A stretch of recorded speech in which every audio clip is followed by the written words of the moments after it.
Hey listeners, are you ready to uncover some extraordinary wonders? Disappearing Spoon is thrilled to partner with the amazing Curiosity Box. It's a science subscription service for curious minds. It's created by Vsauce, the internet's leading science education channel, with over 3 billion views. This season's box is packed with goodies that will fascinate and inspire you. Challenge yourself with a magnetic shadow alphabet puzzle. Piece it together to spell out the alphabet using only the letter shadows. Or discover the picture pot, where art and mathematics merge into a colorful, creative masterpiece. It is fun and educational. And the highlight, a sample of recreated Martian soil. Experience the thrill of holding the red planet right in your hands. Don't miss out on this unique adventure. Subscribe to Curiosity Box now and celebrate the incredible achievements of science. For 50% off, use the offer code SPOON at the-curiosity-box.pxf.io/disappearingspoon. That's offer code SPOON at the-curiosity-box.pxf.io/disappearingspoon for 50% off today. Unbox the mysteries of the universe with Curiosity Box. Unlike most of my episodes, this one gets a little risque. Be warned. Yes, sir. Exactly. Oh. The CIA agent walked into the room and stopped dead in his tracks. He'd seen some kinky things in this San Francisco whorehouse, but nothing compared to this. There were multiple prostitutes and a single man all hunched over a table, and they were doing something he never imagined: crafting. Specifically, they were sex crafting. The whorehouse was part of a CIA operation trying to exploit sex to wring information out of spies and prisoners of war. No one knew sex better than prostitutes, so many were on the CIA payroll. But their knowledge of sex far outpaced that of the straight-laced, missionary-positioned CIA agents they were instructing. So someone got the bright idea of getting a bunch of pipe cleaners and making Kama Sutra stick figures. The women twisted the pipe cleaners into every sex position known to man. A CIA photographer then snapped pictures of everything and sent them back to Washington, where deputy secretaries in dark suits pored over every shot. Jeez Louise. Strictly for research, of course. Where is her leg? It was all part of a little-known CIA mission called Operation Midnight Climax. And the thing was, this wasn't even the wildest part of Midnight Climax. Not by a long shot.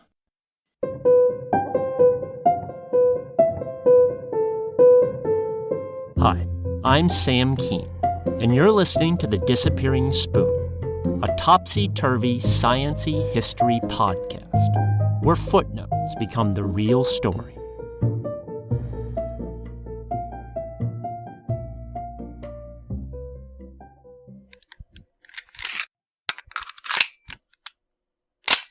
The narcotics agent was bored and probably drunk. He was lying in a hotel room in New Orleans, staring at the ceiling and playing with his .22 caliber pistol. So, he decided to redecorate a little bit by shooting his initials into the molding. G. W. For George White.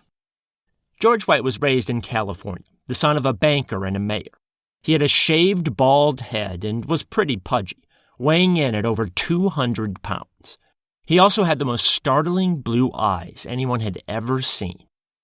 As a young man, he became a star newspaper reporter in San Francisco. He had a real talent for slipping undercover into gambling and drug dens and getting hot stories.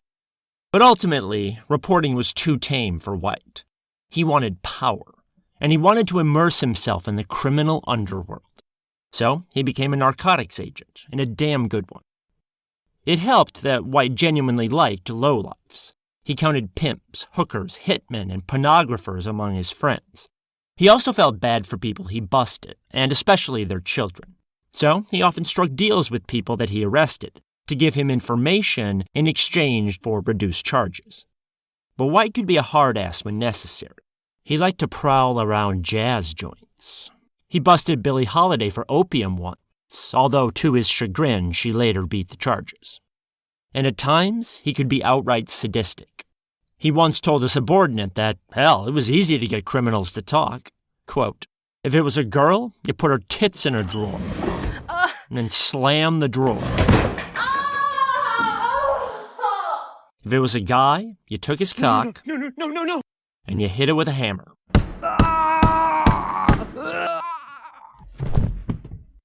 End quote. His whole career, White tap danced on the wrong side of the law. During World War II, White joined the Office of Strategic Services, or OSS, the precursor to the CIA. His activities there were murky. Legend has it that he killed a Japanese spy in Calcutta using a Bruce Lee-like power punch that blew a hole in the man's skull. He then hung a picture of the corpse on his wall. In truth, White had simply shot the spy, but he really did hang the corpse's picture on his wall. White also got tangled up in the OSS's search for a truth serum, a drug that, when given to Nazi prisoners, would supposedly make them spill all their military secrets. As a narcotics agent, White was plenty familiar with several powerful drugs that might work as truth serums. Hell, he'd tried most of them. His first instinct was to use THC, the active ingredient in marijuana. But his first field test, in 1943, was almost suicidally reckless. For the test, he called up an acquaintance of his, a mob hitman named August Del Gracio. Del Gracio and others had been helping the OSS with another harebrained scheme during the war, to use New York mafia connections to help the Allies invade Sicily and wrestle it away from the Axis. But however useful he was for the war, Del Gracio was truly a bad hombre. As White knew, Del Gracio had personally murdered several stool pigeons who'd been working with the U.S. government to testify against the mafia. But White didn't care. In fact, Del Gracio's fearsomeness made him the perfect person to dope. White figured that if the drugs cracked a tough SOB like him, well, coercing Nazi spies would be a piece of cake. So White invited Del Gracio up to his apartment one day for a chat and slipped him a cigarette doped with THC. So how did Del Gracio react? Like a teenage noob. The hitman got stoned to the bejesus and spent 2 hours singing like a canary, spilling everything he knew about the drug trade to White. The trial was considered a resounding success. After World War II ended, the Office of Strategic Services disbanded and the CIA took its place. And while there weren't prisoners of war to interrogate anymore, there were Cold War spies. So the hunt for a truth serum continued. But instead of marijuana, the CIA now asked George White to test a new, more promising compound, lysergic acid diethylamide, or LSD. Now, compared to slamming people's junk in drawers, using LSD to make spies talk seems pretty tame. But the drug still needed testing before the CIA used it on spies. And White's method of testing it was wildly unethical. That's because he tested it on regular people, and did so without their knowledge or permission. He conducted these tests in what he ironically called his safe houses. He opened his first safe house in a Greenwich Village apartment in New York in May 1953. Harkening back to his reporter days, White went undercover and posed as either a sailor or a bohemian painter. He'd then trawl the bars of Manhattan and pick up women or prostitutes and lure them back to his pad.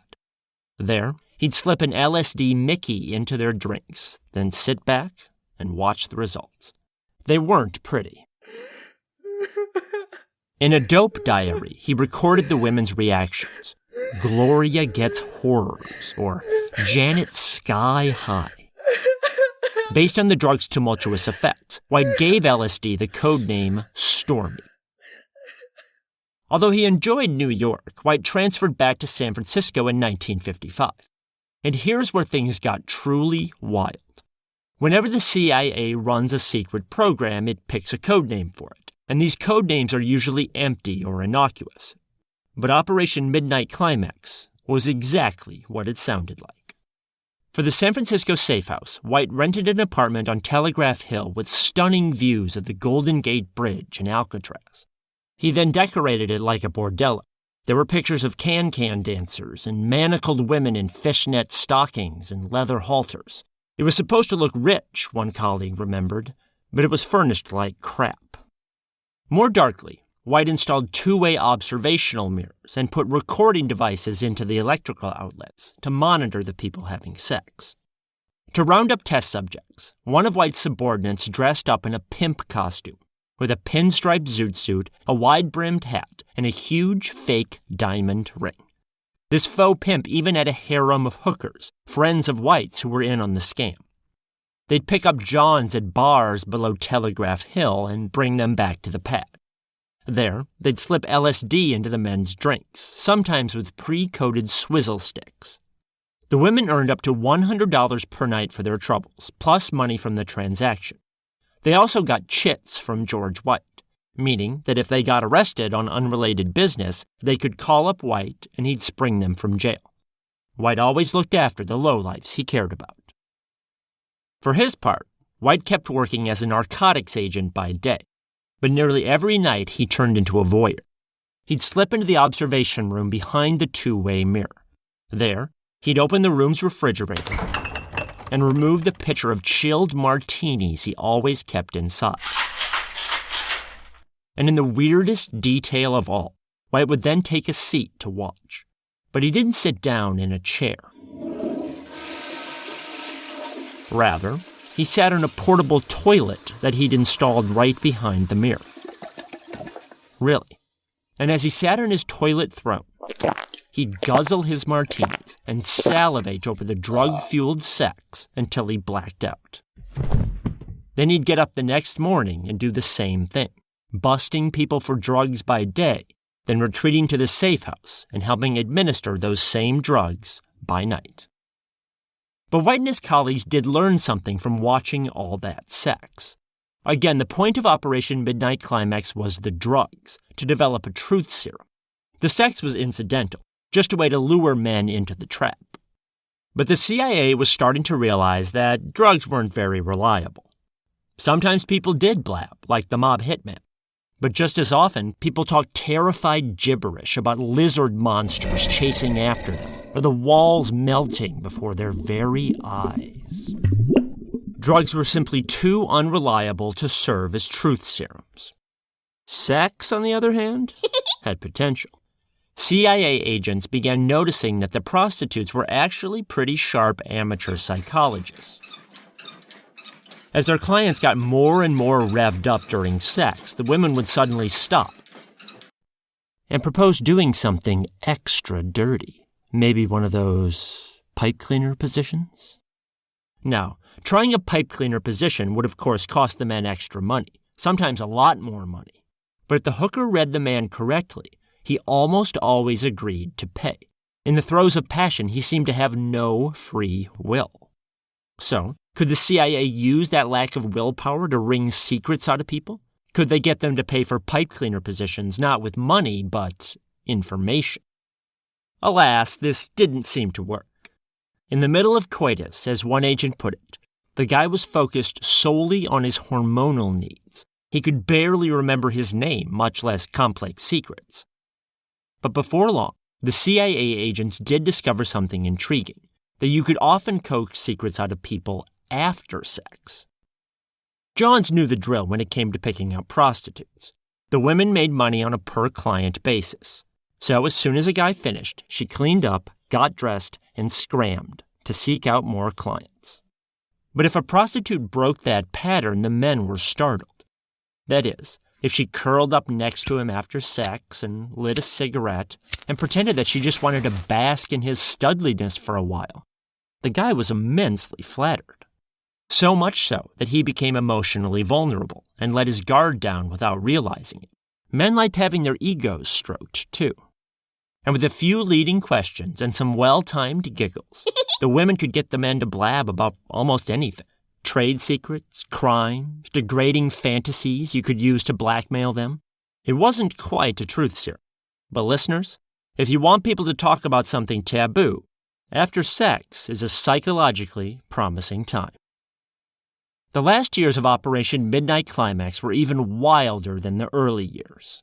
By the 1960s, White was operating 5 so-called national security whorehouses, 2 in New York and 3 in the Bay Area. And he was testing more chemicals than ever on unsuspecting victims, and not just in the safe houses either. He'd go out drinking in nightclubs and dope people's Manhattans and Old Fashions just for kicks. And some of the new drugs weren't even truth serums. White's team supposedly investigated early versions of mace and Viagra. They also exposed Johns to stink bombs and sneezing powders and compounds that produced instant diarrhea.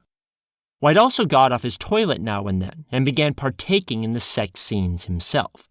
He started off tame by having prostitutes spank him. He then discovered a fetish for high heels and would pay women in high heels to whip him. White's drinking, however, was catching up with him. A colleague once referred to his 8 martini lunches.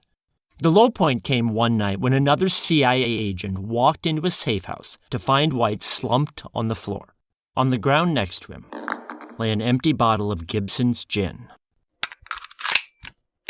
White also had his pistol out and was shooting wax slugs at a fat, ugly man who wouldn't stop staring at him. It was his own reflection in the mirror. With things getting out of hand, the CIA shut down the safe houses by 1966, and most records about what went on in them were destroyed in a purge of CIA documents under President Richard Nixon. In fact, the American public might never have learned about George White and Operation Midnight Climax if not for a reporter at the New York Times. In 1974, he broke the story that the CIA had been doping people illegally for years without their permission. This revelation pissed off 2 junior deputies in the Gerald Ford administration. They suggested going after the reporter and prosecuting him for leaking government secrets. You might actually recognize the deputies' names: Dick Cheney and Donald Rumsfeld. By that point, George White had retired. He ended up becoming a fire marshal in a small town in California. He was something of a local vigilante there, busting teenagers for, of all things, smoking pot. That didn't stop him from drunk driving around town at night and leaving skid marks across people's lawns. White eventually died, unsurprisingly, of liver failure in 1975. But he died without regrets, without even second thoughts. As he once wrote to a colleague, quote, "I was a very minor missionary, actually a heretic, but I toiled wholeheartedly in the vineyards because it was fun, fun, fun. Where else could a red-blooded American boy lie, kill, cheat, steal, rape, and pillage with the sanction and blessing of the All-Highest?" End quote. The CIA had many rogue agents during the depths of the Cold War in the 1950s and 1960s. But unlike most of them, George White never justified his actions with pious baloney about saving the free world. White was wicked through and through, and he knew it, and he reveled in that wickedness every day of his life.